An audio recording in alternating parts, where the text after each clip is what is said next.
നമസ്തേ, സ്വാഗതം ബി2 ഓർഗാനിക്സിൻ്റെ 233 എപ്പിസോഡിലേക്ക് കേട്ടോ. പണ്ടൊക്കെ നമ്മുടെ വർഷക്കാലങ്ങളിൽ നമ്മൾ അത്യാവശ്യം വീടിൻ്റെ സൈഡിൽ നിൽക്കുന്നുണ്ടെങ്കിൽ വെട്ടിക്കളയാണ്ട് നിർത്തിയിട്ടുണ്ടായിരുന്ന ഒരു സസ്യമാണ് ഇന്ന് നമ്മൾ പരിചയപ്പെടുന്നത് കേട്ടോ. അതായത് നമ്മുടെ കുപ്പമേനിയാണെന്ന് പെട്ടെന്ന് തോന്നും. കുപ്പമേനിയുടെ വർഗ്ഗമാണ്. കുപ്പമേനി ഉപയോഗിക്കുന്ന പലതിനും നമ്മളിത് ഉപയോഗിക്കാറുണ്ട്. പൂച്ചമയക്കി എന്നൊക്കെ പറയും. അപ്പോൾ സബ്സ്റ്റിറ്റ്യൂട്ടായിട്ട് ഉപയോഗിക്കാറുണ്ട്. പക്ഷെ രണ്ടും രണ്ട് ചെടിയാണ്.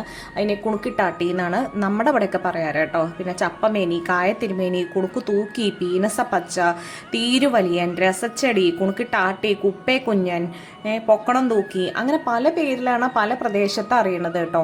അതുകൊണ്ട് തന്നെ ഔഷധ ഗുണങ്ങൾ പറയുമ്പോൾ ഇത് പറയാൻ കാരണം എന്താ വെച്ചാൽ ഇതിനെ പലയിടത്തും പല രീതിയിൽ പറയുകൊണ്ടാണ്. ഇത് സമൂലം ഔഷധമാണ് കേട്ടോ. പ്രധാനമായിട്ട് വളംകടിക്ക് ഉപ്പും മഞ്ഞളും കൂടി ഇതിൻ്റെ ഇലയുടെ ഒപ്പം അരച്ചിട്ട് 3-4 ദിവസം അപ്ലൈ ചെയ്ത് കഴിഞ്ഞ് കഴിഞ്ഞാൽ 2 നേരം അപ്ലൈ ചെയ്ത് കഴിഞ്ഞ് കഴിഞ്ഞാൽ നമുക്ക് മാറുണ്ടാവും. പിന്നെ രക്തത്തിൽ ചുവന്ന രക്താണു വർദ്ധിപ്പിക്കാനായിട്ട് ഇത് ഉപയോഗിക്കാറുണ്ട് കേട്ടോ. അപ്പം നേരെ ഉള്ളിലേക്ക് കഴിക്കാൻ ഇത് ഉപയോഗിക്കാറുണ്ട്. തോരൻ വെക്കും ഇതിൻ്റെ ഇല കൊണ്ട്.